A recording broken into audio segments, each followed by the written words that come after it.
Nagpagewang-gewang ang motorsiklong yan sa Mangaldan, Pangasinan. Maya-maya tumama na ito sa SUV na papasok sana ng highway.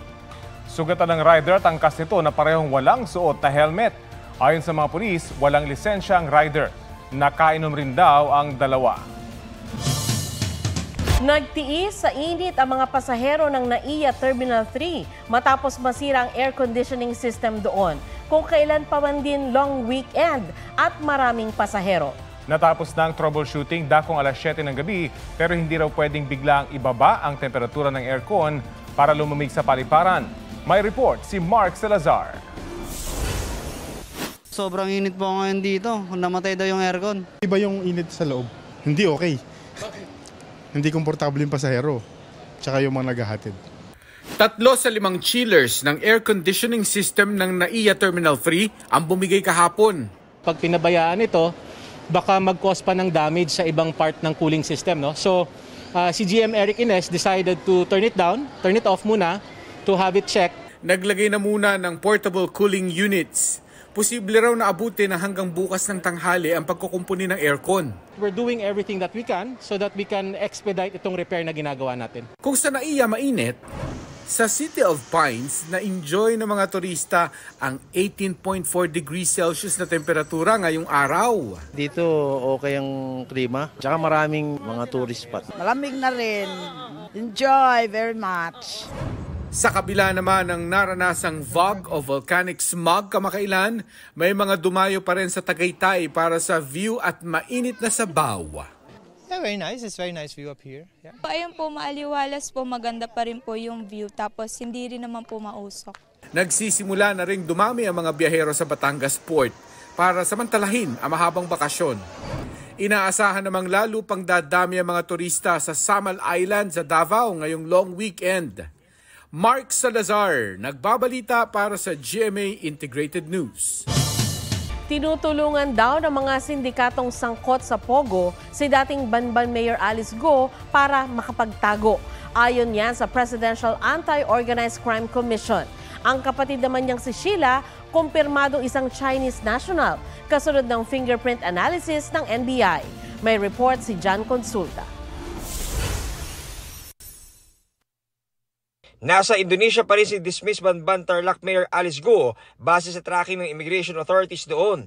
Ayon sa Presidential Anti-Organized Crime Commission o PAOK, tumutulong sa pagkapalipat-lipat ng magkakapatid na si Alice, Sheila at Wesley ang sindikato sa likod ng mga pogo. Kabilang dyan ang Singaporean na si Zhang Ji at ex-Chinese policeman Duarin Wu ng Porac Pogo na inisyuhan na ng Immigration Lookout Bulletin Order dahil sangkot sa human trafficking. Gayon din ang mga business partners ni Gu sa Pogo sa Bamban na sina Zhang Rujin at Lin Baoying na sangkot sa qualified human trafficking at money laundering sa Singapore. This is a transnational criminal organization with tentacles extending all the way to Cambodia. Ang iniiwasan po ngayon ng PAOK ay hindi makatawid ito si Alice Guo papunta ng Cambodia.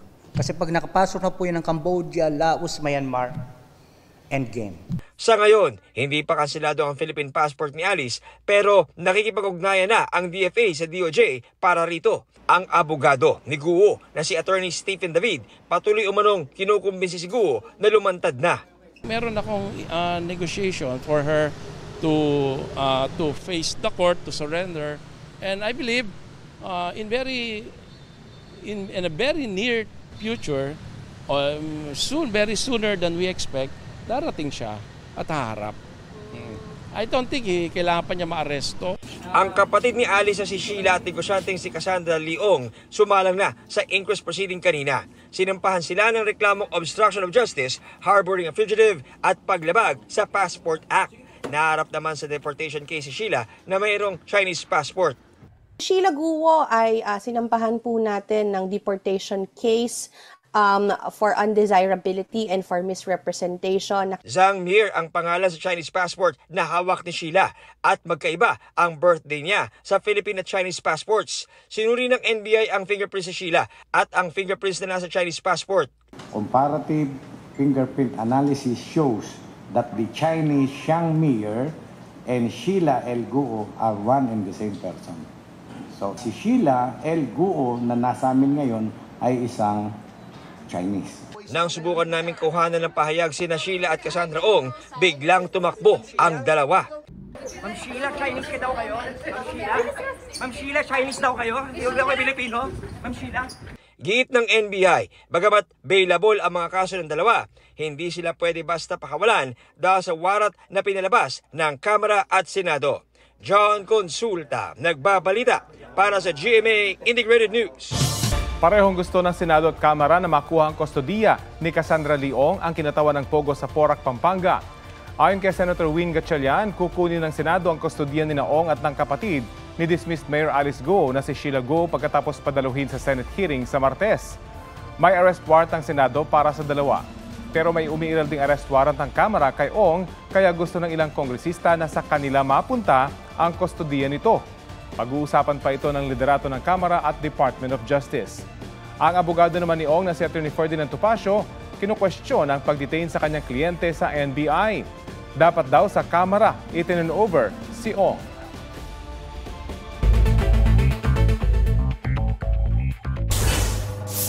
Mountain Province, nasa state of calamity dahil sa pagtaas ng dengue cases. Ang bayan naman ng Calauan, Laguna, isinailalim sa state of public health emergency. Hinikayat ni Pangulong Marcos ang mga LGU na magsagawa ng mas agresibong information drive laban sa iba't ibang sakit gaya ng dengue.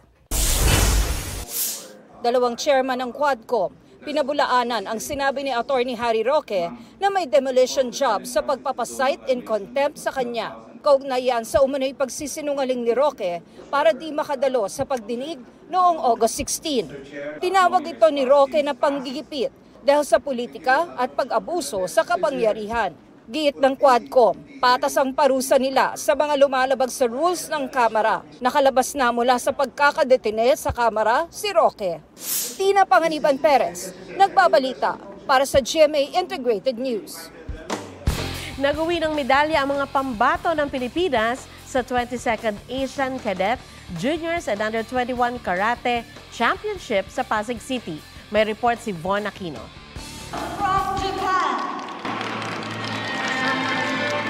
Sa unang araw ng 22nd Asian Cadet Juniors and Under-21 Karate Championships, hinakot ng Japan ang gintong medalya para sa Cadet Kata at Junior Team Kata events. Nanguna naman sa Cadet Committee events ang Japan at Iran na parehong may tig-tatlong gintong medalya. Ang ating karateka na si Ailek Ray Servan nagwagi ng silver medal sa Cadet Committee Female Under 54 kilograms. Habang bronze medal naman ang isa pa nating pambato na si Sebastian Neil Manyalak sa Cadet Kata Male event.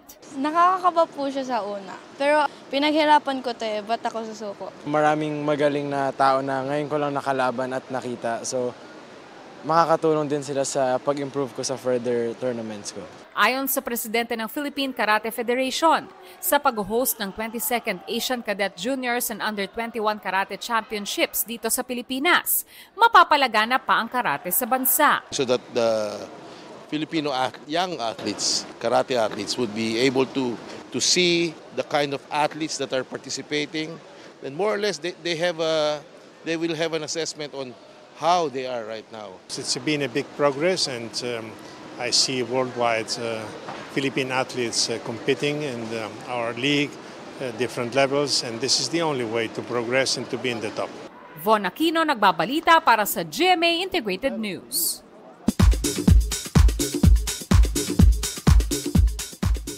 Pagpapasuot ni Heart Evangelista ng kwintas na milyong-milyong piso ang halaga sa alagang aspin na si Panda, umani ng samot-saring reaksyon online.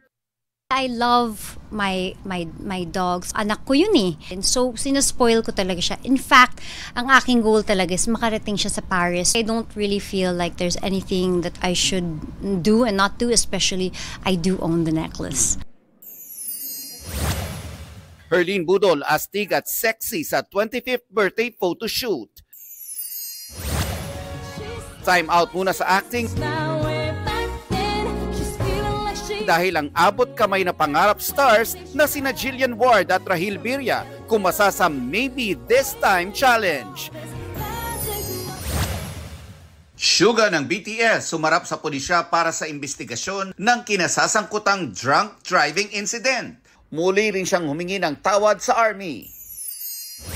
Nelson Canlas nagbabalita para sa GMA Integrated News.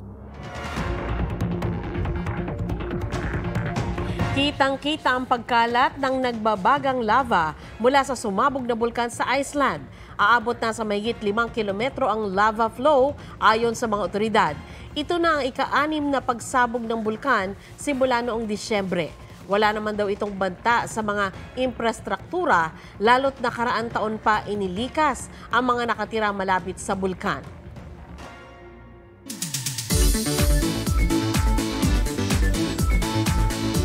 Talon sa gitna ng kagubatan sa pasukin ni Ilocos Norte at nakamamanghang Sea of Clouds sa bayan ng Vintar.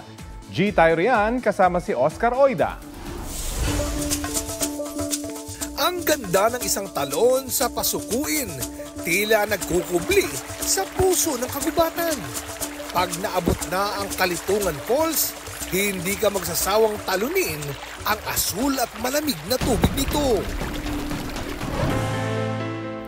Sa mga mahilig mag-road trip, puntahan ang Palyas Valley ng Vintar na paborito rin ng mga rider.